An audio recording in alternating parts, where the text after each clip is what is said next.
माझ्या चॅनलवरती तुम्ही आजच असाल तर चॅनलला सबस्क्राईब करा आणि हा व्हिडिओ शेवटपर्यंत नक्की पहा.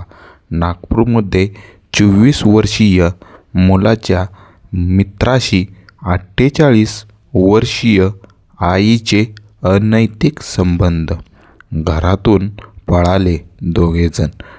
नागपुरातील गावात चर्चा ही जास्तच प्रसार होत आहे. दृष्टिहीन पतीचा टोकाचा निर्णय. दाम्पत्याच्या 24 वर्षीय मुलाचा मित्र घरी यायला लागल्यानंतर आईचे मुलाच्या मित्रासोबत अनैतिक संबंध प्रस्थापित झाले आणि ते जास्तच प्रमाणात वाढू लागले. नागपूर क्राईम. अनैतिक संबंधातून उद्ध्वस्त झालेला संसार. एका दृष्टिहीन पतीची मृत्यूशी झुंज.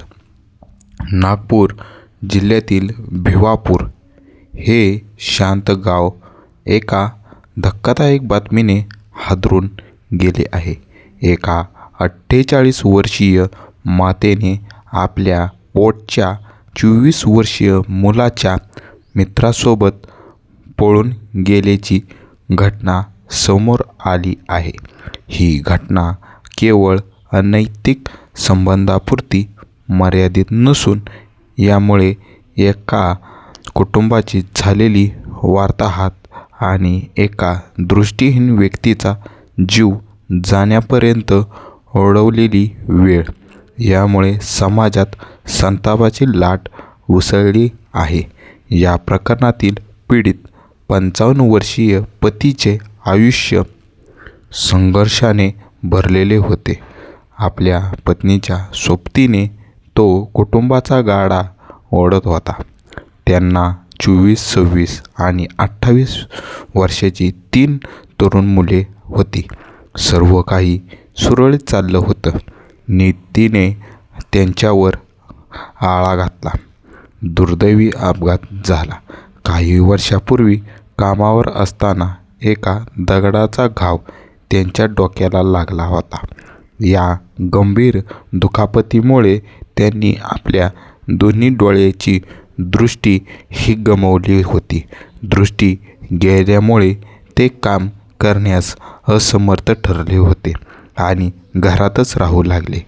अशा कठीण काळात पत्नीची साथ मिळणे अपेक्षित असताना परिस्थितीने वेळेच वळण घेतले. ज्या मुलांना आधार व्हायला हवे होते त्याच मुलाचा मित्र या घरचा विनाश ठरला. 24 वर्षीय मुलाचा मित्र या कुटुंबाच्या घरी वारंवार येऊ लागला. या दरम्यान 48 वर्षीय आई आणि त्या तरुण मुलांमध्ये जवळीक वाढली. 48 वर्षाची महिला आणि 24 वर्षाचा तरुण जो तिच्या मुलाच्या वयाचाच होता याच्यात अनैतिक संबंध जुळून आले. या प्रकरणाची कुणकुण गावकऱ्यांना लागली होती आणि गावात दबक्या आवाजात चर्चा सुरू झाली. काही वर्षापूर्वी संधी साधून ही महिला त्या तरुणासोबत घर सोडून पळून गेली होती. काही दिवस बाहेर राहिल्यानंतर ती पुन्हा गावात परतली. समाजात बदनामी होऊनही आपल्या अंध पतीचा आणि मुलांचा विचार करून पतीने तिला पुन्हा घरात स्थान दिले. पत्नीने मोठ्या मनाने तिचा स्वीकार केला जेणेकरून विखुरलेला संसार पुन्हा एकत्र येईल.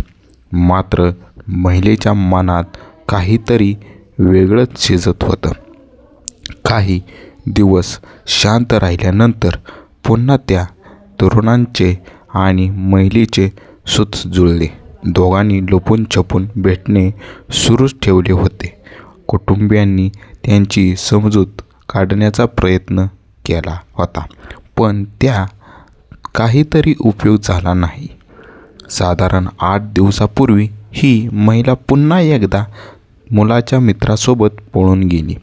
दृष्टी नसल्यामुळे स्वतः शोध घेऊ न शकणारा आणि पत्नीच्या या कृत्यामुळे समाजात मान खाली गेलेला तो 55 वर्षीय पती पूर्णपणे हताश झाला होता. तिने परत यावे म्हणून त्याने खूप प्रयत्न केले, पण सर्व व्यर्थ ठरलं होतं. या विवचेतून आणि अपमानातून भावनेतून पतीने टोकाचे पाऊल उचलले आणि विष पिऊन आत्महत्येचा प्रयत्न केला. विष पिऊन केल्यानंतर त्या व्यक्तीची प्रकृती चिंताजनक झाली होती. त्यांना तातडीने नागपूर येथील शासकीय वैद्यकीय महाविद्यालय व रुग्णालय मेडिकल येथे हलवण्यात आलं. सध्या तो इसम मेडिकलमध्ये मृत्यूशी झुंज देत आहेच. त्याची प्रकृती अद्याप गंभीरच असल्याचे सांगण्यात आले आहे. डॉक्टरने भिवापूर पोलिसांनी या घटनेची नोंद घेतली असून तपास सुरूच आहे. मात्र अद्याप कुटुंबातील कोणाकडूनही औपचारिक तक्रार दाखल झालेली नसल्यामुळे कायदेशीर पेच निर्माण झाला आहे. मुलाच्या वयाच्या मुलासोबत आईचे असे संबंध असणे हे समाजातील अनैतिक अंधपतनाचे लक्षण मानले जात आहे. शारीरिकदृष्ट्या अपंग असलेल्या व्यक्तीचा विश्वासघात होणे ही अत्यंत धक्कादायक बाब आहे. स्वतःच्याच आईने मुलासोबत पळून गेल्यामुळे या घरातील तीनही मुलांची मानसिक अवस्था जास्तच बिघडली आहे. भिवापूरची ही घटना केवळ एक कायम स्टोरी नसून ती आधुनिक काळातील नात्याच्या विखुरलेल्या स्वरूपाचे प्रतिबिंब आहे. एका बाजूला जीवन मरणाची लढाई लढणारा पती आहे, तर दुसरीकडे नैतिकतेच्या सर्व मर्यादा ओलांडणारी पत्नी. आता पोलीस या प्रकरणात महिलेला आणि त्या तरुणाला शोधून काय कारवाई करतात याकडे सर्वांचे लक्ष लागले आहे. तर मित्रांनो, तुम्हाला हा व्हिडिओ आवडला असेल तर चॅनलला सबस्क्राईब करा आणि हा व्हिडिओला आवडला असेल तर व्हिडिओला लाईक करायला पण विसरू नका. ही अशी बातमी नात्याला काळिंबा फासणारी आहे. जर तुम्ही हा व्हिडिओ शेवटपर्यंत पाहिला आहे तर माझ्याकडून तुम्हाला मनापासून अभिनंदन.